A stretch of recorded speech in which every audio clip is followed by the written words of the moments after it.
Sanibonani sizwe sikaNkulunkulu, sanibonani. Sanibonani nonke. Ngiyathemba ukuthi niyaphila nonke. Azi namuhla angazi noma nginesibindi namuhla, kodwa ngiyacabanga ukuthi sekuyisikhathi mangibheka esayidini lami. Ngake ngaba nezingane amantombazana amathathu, umfana oyedwa. Bahambe bonke laba abathathu ngisele nomfana oyedwa. Yazi namuhla guys ngicela ukunishare story sami esibuhlungu. Kulabo abanganayo inhliziyo ngicela nje ukuthi bazibambe. Ngiyazi akulula ukushare story sami, kodwa ngiyacabanga ukuthi fanele ngingisharele guys ngoba today ngiyacabanga ukuthi umusa kaJehova nje ukuthi nginisharele le ndaba. Ekhaya lami ke kwangena umuntu wesifazane, ngeke ngilisho igama lakhe vuba vela ngikwazi ukulisho.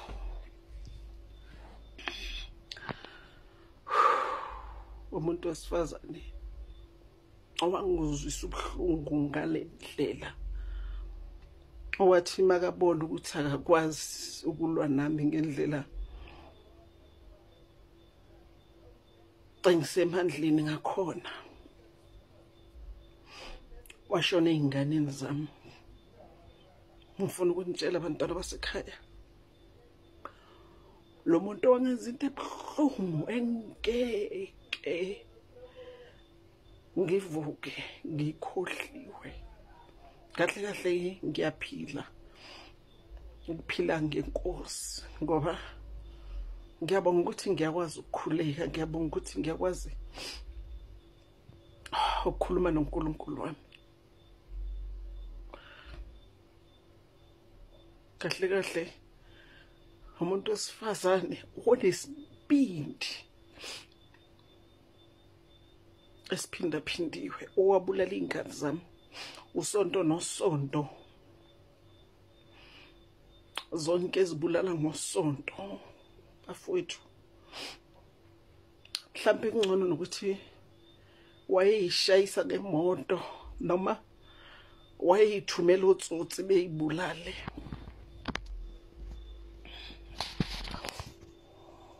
Cha, ngenzanga kanjalo. Umuntu wesifazane wakwazi ukuthwebula iy'ngane zami, ngilokhu mina ngithi ngihleli ney'ngane kanti iy'ngane zami kudala zithwebula.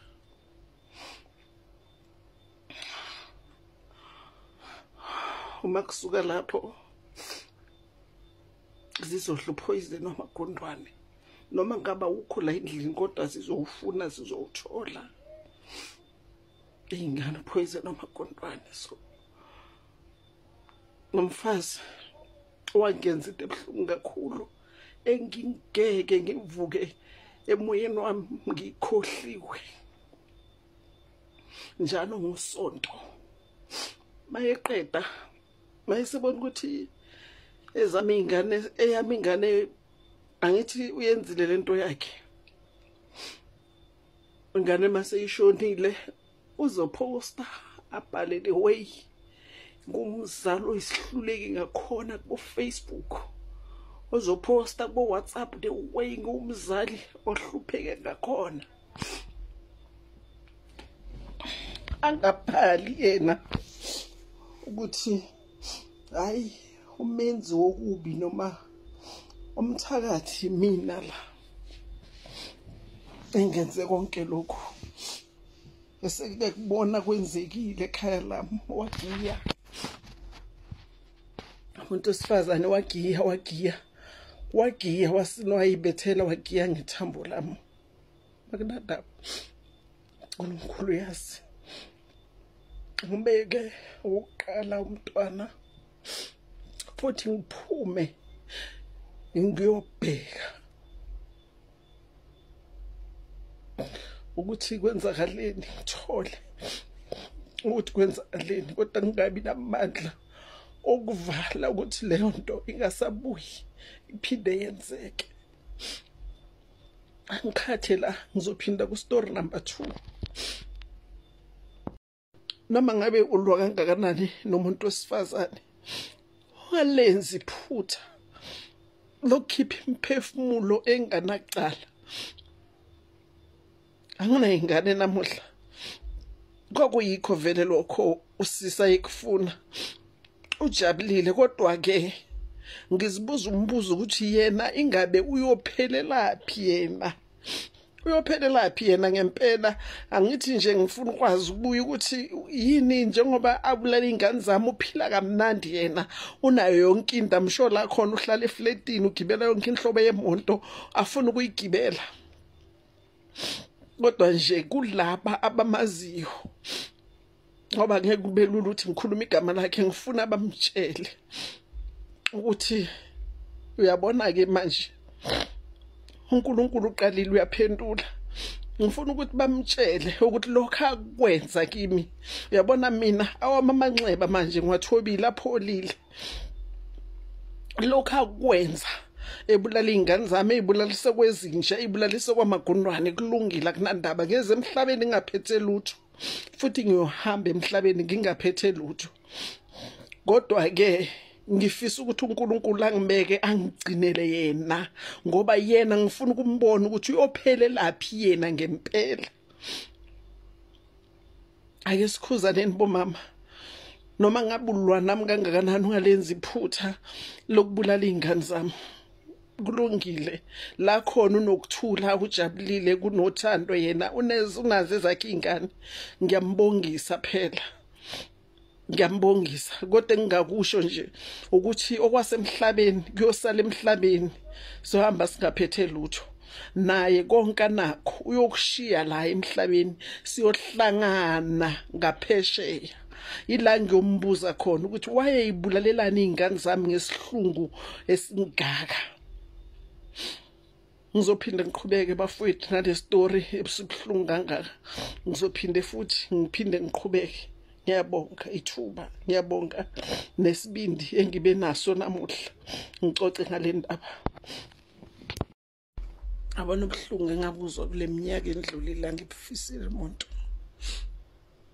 Phinde uzoba nabantu ngaleso sikhathi wena uzobuhlungu, uzoba nabantu abahamba bakhuluma ngegama lakho, bahambe bakhulume ngey'ngane zakho, bahambe babamba ama-meeting. Ezothi nje ebantwini besifazane, bafazi hlakaniphani, sukuma usebenze ekhaya lakho, ube nayo yonke into ofisa ukuthi ube nayo, ube yiyo yonke into ofisa ukuthi ube yiyo, kunokuthi uhamba ukhuluma amanga. Ayikho into ebuhlungu njengokuthi uthi ushonelwe, baphinde bakuvula isilonda, ushonelwe wena ngaleso sikhathi, bakuvula isilonda, basifaka usawoti. O-expect ukuthi leso silonda sizoba njani, sizophola noma sizoba mnandi noma sizoba buhlungu. Kodwa-ke ngifuna nazi ukuthi into yenza komunye umuntu nakuyeza, endeke njengoba ukwazile ukuyenza kimi, eyami seyindlulile, sebahlekile abantu bandlula. Eyakho mhlambe iyohleka unyaka wonke, noma eyakho iyoba more than painful ukudlula le eyami, eyakho iyoba buhlungu times 4. Ngendlela nje ababodwa bathi ingane zami beyikhipha izisu, kusho ukuthi nale last born naye beyikhipha isisu. Babodwa nje ababethi ingane zami bezikhipha izisu, babodwa bathi ingane zami ngathwala ngazo, babodwa bathi hey bakhuluma abantu besifazane. Hey, ngoba abafazi bayakhuluma, banemlomo emide. Ngizibuze ukuthi uyakhonakala ukuthi ungathwala umntwana for 9 months uphile nomntwana. Futhi ngiyafisa nje ukuthi ngelinye ilanga ngekube nezangoma noma nabaprofit babo abazobaprofitela ukuthi ngempela ngabulala ingane zami, noma ngempela ezami ingane zakhipha isisu ngoba zayimithiswa amadoda abo, zakhipha isisu ngoba mhlambe zayimithiswe ibona mina ngingazi ukuthi izimithi.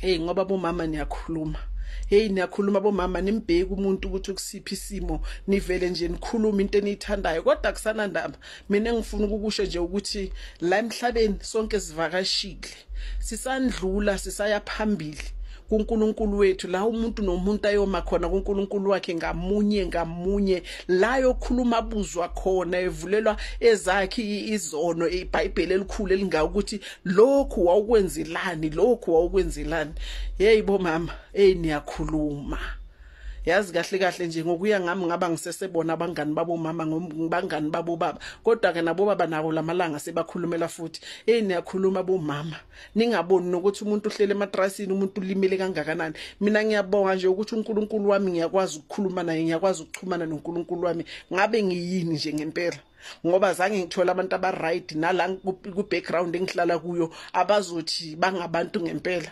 abantu bavele bame emakhoneni bakhulume yonke into abayithandayo bakhulume yonke into abayifunayo yonke leyo nto mayifika kuwe wena ngaleso sikhathi usashonelwe usalimele silimezene bomama silimezene angifuni ukunitshela manga silimezene wena ngaleso sikhathi umuntu mayesenkingeni umthwala ngayo yonke indlela mara ekugcineni wena uba isitha ube yisilima angaze senze njani bakhuluma yonke into abayithandayo ngawe wena ukhohlakele wena ubulela ingane wena ukhipha ingane isisu bafazi uNkulunkulu akanibeke angibeke ngoba ngiyafisa ukunibona ukuthi kazi nina lezi ezeningane zingo president na ngiyafisa ukuthi uNkulunkulu angibeke ngibona ukuthi lento eyenzeke kimi angeke izifike ninendlela yokuyivala ukuthi kini ingafiki niyakhuluma bomama niyakhuluma shem bengizothi nje mina stop abomama ukukhuluma into abangayazi ngoba ngelinye ilanga umuntu uzokhuluma yosukuma ngihlele ematrasini ngomdonora ngemvuphu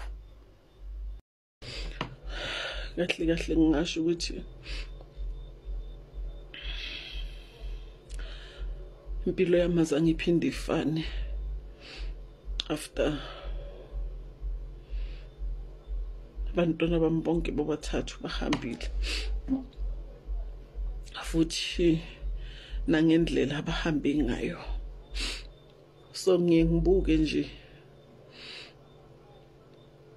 abangani babo ngibuke nje laba bebaclose nabo ukuthi lesikhathi ekuqaleni bengithi nangibona laba abangani babo inhliziyo yami beyibabhlungu kakhulu kodwa ngathandaza uNkulunkulu ukuthi angipha amandla okubhekana nesimo uNkulunkulu wangizwa wangipha amandla okubhekana nesimo sinje ngoba sinjalo kodwa ke ngiyafisa ukuthi ngelinye ilanga ngengithola isikhathi nalosisi ngihlale naye phansi etafuleni akangicocele ukuthi kwase kwenze njani ngempela ezobulala izingane zami ngalendlela azibulala ngayo ngoba lento beyihamba kanje obefika azithwebule kusho ukuthi wena lokhu uhleli nengane kanti usuhleli nomkhova kuseyona ingane bese ke masekafuna ukuyiona permanent ingane zizozibulala ngendlela yazibulala ngazo ezabazibulala ngazo ngithi noma ngabe upoison bingekho kodwa uzoyifuna aze ayithole just imagine mzali ongumzali ubukela umntana wakho ephela phambi kwakho edle ialiphirim ungakwazi ukumsiza ungakwazi ukwazi ukuthi somsiza kanjani akudikeke nethuba lokuthi uye nabo ekliniki mawufika ekliniki kanti umntwana kudala shona mawufika amanesi akutshela ukuthi lo muntu seyabanda kodwa wena awubonanga ukuthi umphefumulo uphume kanjani so akufisele noma ngabe umuphi umzali omzima engidlule kubona mina ngendaba yesitho esimelene nami, ngendaba yesitho esibheke kimi kodwa sihlulekile yimi. Anginenzele futhi enye, angiyinqamule ukuthi ngingabinde kakhulu. And-ke zonke le y'ngane azibulalayo zihlakaniphile nasesikoleni, zifunda kahle nasesikoleni. Ubuzibona nje ukuthi zizoba nekusasa eliqhakazile. Kodwa-ke umthakathi umbulali yohleza umbulali.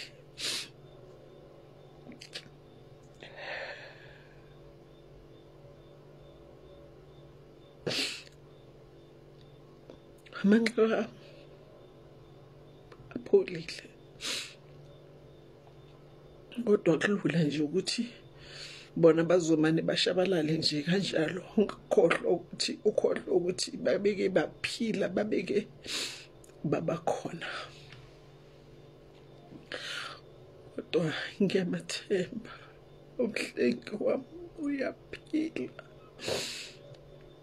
Ngikhuleka mihla namalanga, angiphumuli. Ngifuna ashe lo sisi, ngifuna ashe. Ngiyawabasela amalahle empilweni yakhe. Angiphumuli futhi angeke ngize ngiphumule ngingakamlahli phansi ngomthandazo. Ngiyamathemba umhlengi wami uyaphila, kodwa noma sekunzima ngikhuleke enkosini yami ukuthi Nkosi, leso sikhathi nalowo mzuzu ukuthi kube nzima sekufikile, kodwa ngiyazi uzongithwalela umthwalo wami. Namanje ngifuna ukundlulisa lo mlayezo kulo mama, ngithi mfazi, wakwenza konke owakwenza kimi, waba iqhawe emhlabeni ngempilo yezingane zami. Waba iqhawe wena, kwahlangana nabangani bakho nalo lonke ithimba lakho osebenzisene nalo. uNkulunkulu lokhu enibhekile namanje, ngoba ngiyanikhulekela wena nethimba lakho.